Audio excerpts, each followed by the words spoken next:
E fez um chuveirinho na área, Bruno Henrique escorou, tentaram até fazer a falta. Chama Queridos do Flamengo, pô. Seja muito bem-vindo ao Queridos do Flamengo.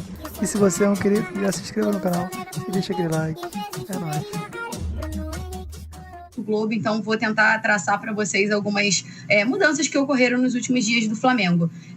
O Márcio Tanuri, que era o chefe de departamento médico do Flamengo, ele foi demitido no último final de semana.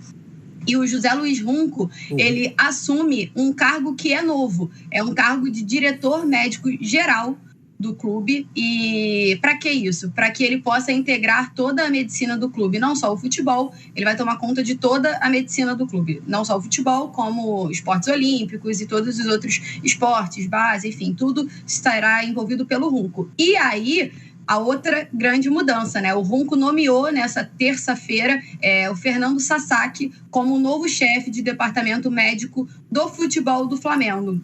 O Fernando Sasaki, ele era o Tanuri da base, como ele era conhecido. Ele era o chefe da base do Flamengo e agora se tornou o chefe do profissional. Essa foi uma grande movimentação ali nos bastidores do Flamengo, em um dia que foi marcado por outras demissões no departamento médico. E aí também, acho que para todo mundo que acompanha, né, sabe que o Runco já teve uma passagem muito longa no Flamengo, e nessa passagem também ele trouxe, para agora, ele vai trazer outros profissionais ali para integrar o futebol do Flamengo, que serão Fábio Marcelo como fisioterapeuta, Cláudio Pavanelli como fisiologista e a Silvia Ferreira como nutricionistas. Esses três já trabalharam no Flamengo em um outro período, e ontem também a gente noticiou que o Flamengo volta a ter um psicólogo trabalhando ali no dia a dia do futebol profissional do clube, que é o Paulo Ribeiro, que também é bem conhecido aí no meio por todos vocês.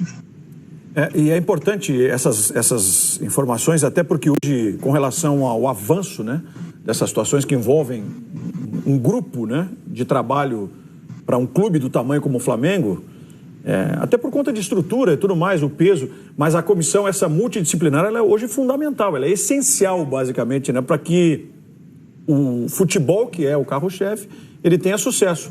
A demanda por conta, né, do desgaste, viagem, sequência de jogos, a quantidade de campeonatos que o elenco disputa. Então, você ter uma comissão multidisciplinar hoje, com todos esses profissionais citados aqui pela Amanda, hoje a Letícia, desculpa, ela é determinante, né, para o sucesso desses clubes. Futebol, você não ganha mais jogos só porque você tem um ótimo time, um excelente treinador, toda uma estrutura. A parte de psicologia, por exemplo, o Paulo Ribeiro, que a Letícia trouxe a informação, até o final do ano passado estava no Botafogo, né? E é hoje uma área que antes não desprezada, mas ignorada pelos clubes, pela área do futebol. Hoje ela é fundamental não só na área do futebol, mas em qualquer atividade esportiva. Mas digamos que na área do futebol, onde permanentemente a gente considera que o jogador não pode ter problema porque ele ganha muito bem, então ele não pode ficar triste, ele não pode estar num dia ruim, ele tem que estar sempre bem, sempre bem, sempre bem. É fundamental essa parte da psicologia. E a outra, o profissional que reassume a área médica do Flamengo, eu não sei se Paulo Nunes e Caio tiveram a oportunidade de trabalhar com ele, é um dos maiores médicos que já apareceram no futebol brasileiro. Apenas para exemplificar para quem não sabe, Ronaldo e Rivaldo só jogaram a Copa de 2002 porque o Luiz Felipe Scolari teve uma... Às vezes, o trabalho pode ficar extremamente complicado. Apesar da resistência dos clubes em que ambos atuavam à época, chegou e falou: Filipão, pode convocar, que eles vão jogar e vão jogar muito bem a Copa. E o resto é história. Verdade. Então é esse profissional, um profissional desse tamanho, desse calibre, que o Flamengo está trazendo para não assumir apenas o futebol, e eu acho que essa ideia é muito boa, para olhar para o clube como um todo, para todas as áreas, e aí ele vai trazer só profissionais de excelência. Ô, Letícia, Caio, deixa eu só perguntar para a Letícia aqui com relação ao camisa 9, que é a grande angústia da torcida do Flamengo. Quem vai substituir o Gabigol? É prioridade, certamente, em termos de contratação, não é, Letícia? Se fala também no meio-campista, mas a questão da figura do camisa 9 é o que está marcando esse início de temporada do Flamengo com relação a reforços, não?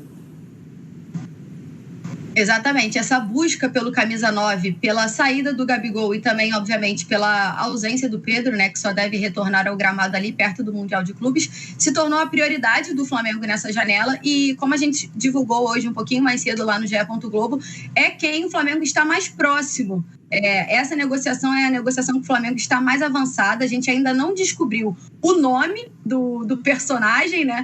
Mas a gente conseguiu apurar que o Flamengo está buscando e há uma chance dele ser apresentado até na pré-temporada. Quando a gente fala sobre a pré-temporada, não quer dizer que ele vai viajar com a delegação para a pré-temporada, lembrando que o Flamengo viaja nessa sexta-feira para os Estados Unidos, mas tem uma pequena chance dessa negociação ser fechada enquanto o Flamengo estiver lá nos Estados Unidos, e aí seria algo parecido com o que aconteceu com o Vinha, que em 2024 se encontrou com o elenco do Flamengo também na pré-temporada lá nos Estados Unidos. Mas esse camisa 9, só para completar um pouquinho, é um camisa 9 de um perfil um pouco diferente, é o que a gente pode dizer, assim. É um camisa 9 que o Flamengo pretende gastar algo em torno de 40 milhões de euros e é um perfil pouco conhecido pelos torcedores brasileiros. Agora, a nossa missão é tentar descobrir quem é esse camisa 9, a gente está tentando por aqui, mas a gente já conseguiu essas dicas aí para saber quanto vai gastar, qual é o perfil de contratação. Lembrando que o Felipe Luiz, um pouquinho lá atrás, né, no final do ano passado, a gente apurou que ele, em algumas conversas com o departamento de futebol, definiu que ele quer um camisa 9 que dê para jogar com o Pedro, ou seja, um camisa 9 mais referência, mas também um camisa 9 que dê para atuar sem o Pedro, né, que possa jogar ali pelos lados e tal, e que possa jogar com o Pedro. Então, as características são essas, o nome está definido, está em negociação e daqui a pouco o Flamengo pretende anunciar. Assim, pelo seu feeling, para a gente fechar, estaria próximo, não tão quente ainda, tá engatinhando? Pelo sorriso, você sabe. Pelo tom que nos foi passado. Pelo sorriso, você sabe. Você só não quer falar. Não, vou ser sincera para vocês. Pelo tom que nos passaram, né, pelas conversas que a gente teve recente, falo a gente, né, em nome da Manu e também do Thiago Lima, mais conhecido como Noel, que estão no dia a dia do Flamengo comigo. Por tudo que a gente ouviu recentemente, tem sim uma chance de ser uma negociação fechada na próxima semana. A gente pode tratar assim. Então, acho que isso quer dizer que está próximo, né? Não há dúvida, não há dúvida. Então, é para deixar o torcedor do Flamengo ainda mais... Mas atiça mais um pouquinho. Ela sabe o nome já. Não, se ela soubesse, ela publicaria. A Letícia não esconde informação. Eu juro que eu não sei o nome. Eu juro que eu não sei o nome. Obviamente, se eu soubesse, estaria lá estampado no GE. Globo. Mas o que a gente pode definir foram as características, né, definidas. Sim. Alguém que não é tão conhecido para o torcedor brasileiro e alguém que vai custar 40 milhões de reais, né? Então, é uma contratação um pouco mais abaixo em relação ao que talvez se esperava um atacante referência, né? E aí que entra o outro ponto, né? Porque o outro foco do Flamengo é justamente um volante, um camisa 5 ali. E aí esse nome, pelo que a gente ouviu, seria a contratação mais de peso nessa janela de transferência, porque o perfil traçado é um cara mais experiente e consagrado. Então, eu acho que é essa questão, assim, o nome de peso e a referência vai ficar provavelmente para esse camisa 5 e não para o atacante. Letícia, em relação a essa sua última informação, tem um jogador no qual o Flamengo investiu muito e, por uma série de razões, ele não conseguiu dar a resposta, que eu falo do Alan, que é camisa 5. Ele estaria, de repente, naquela coluna de negociáveis do Flamengo para essa temporada? Eu imagino, PC, que vai muito também não só pelo Alan não ter se provado assim no Flamengo, né, ele não ter conquistado o seu espaço, mas também pela questão do Pulgar. O Pulgar é um cara que tem contrato só até dezembro de 2025, então fica um pouco essa indefinição do que vai acontecer com o Pulgar. Será que o Flamengo vai tentar renovar com o Pulgar? Será que o Pulgar quer renovar com o Flamengo? Então acho que o investimento nesse camisa 5 já é algo pensando um pouco mais a longo prazo. Perfeito. Obrigado, Letícia. Mais alguma novidade ou podemos fechar a conta? Por enquanto, somente essas novidades. O dia a dia está bem agitado, está começando a fazer algumas mudanças, né? E como eu falei, amanhã o Flamengo se reapresenta, tem uma coletiva do Boto para ele possivelmente anunciar essas mudanças no departamento inteiro e também anunciar algumas questões em relação à pré-temporada e a definição do planejamento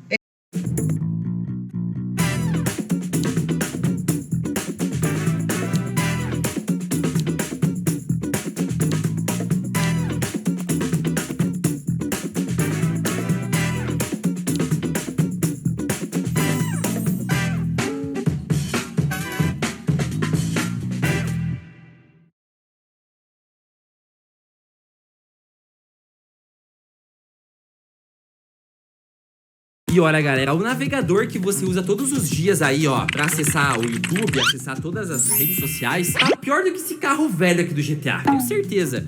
E hoje você vai conhecer o Opera GX. E bom, gente, já estamos aqui dentro desse navegador, que é o melhor navegador gamer do mundo. É feito pra gamer, pessoal. E aqui, ó, a gente tá no GX Store, galera, que tem todos os temas dos jogos que vocês mais gostam. Mano, tá com o som do GTA. E quando eu fecho a janela... Mano, agora você pode deixar os sons do jogo que você mais gosta dentro do teu navegador no Opera GX. E aqui no Opera, pessoal, tem algumas ferramentas integradas aqui ao lado, ó. TikTok, Instagram, WhatsApp. E agora eu vou te dar uma dica que você não vai precisar nem de caneta e nem o papel na mão. Você pode usar o navegador e até fazer a lição de casa, ó, no ChatGPT. Como posso ajudar você hoje? Quanto é 1 mais 1? Vamos ver o que o chat vai falar. 1 mais 1 é igual a 2. Até o ChatGPT sabe que eu sou o segundo. E, gente, esse navegador aqui é tão insano que a gente vem aqui na página inicial e aqui tem o GX Corner, que você pode ver os próximos lançamentos, olha só, de todos os jogos, e você pode conseguir muita coisa gratuita.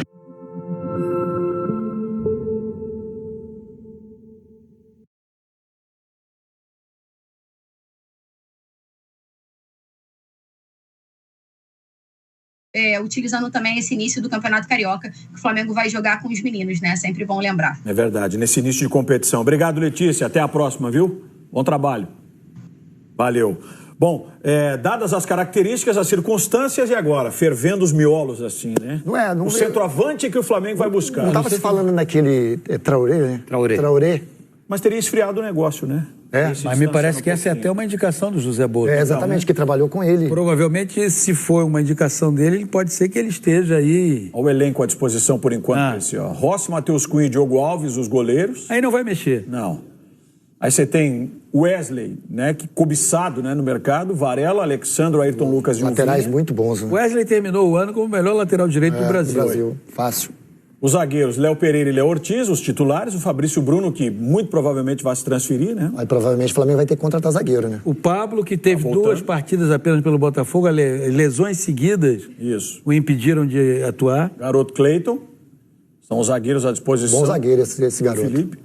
Aí no meio de campo, ó, Pulgar, o Alan, o Everton Araújo, terminou titular a temporada, absoluto, né? De La Cruz, Alcaraz, Gerson, Arrascaeta e Lohan. Então, o Alan foi uma contratação que não conseguiu dar no Flamengo as respostas que a direção do clube e a comissão técnica imaginavam, né? E lá na frente, Pedro, que só vai voltar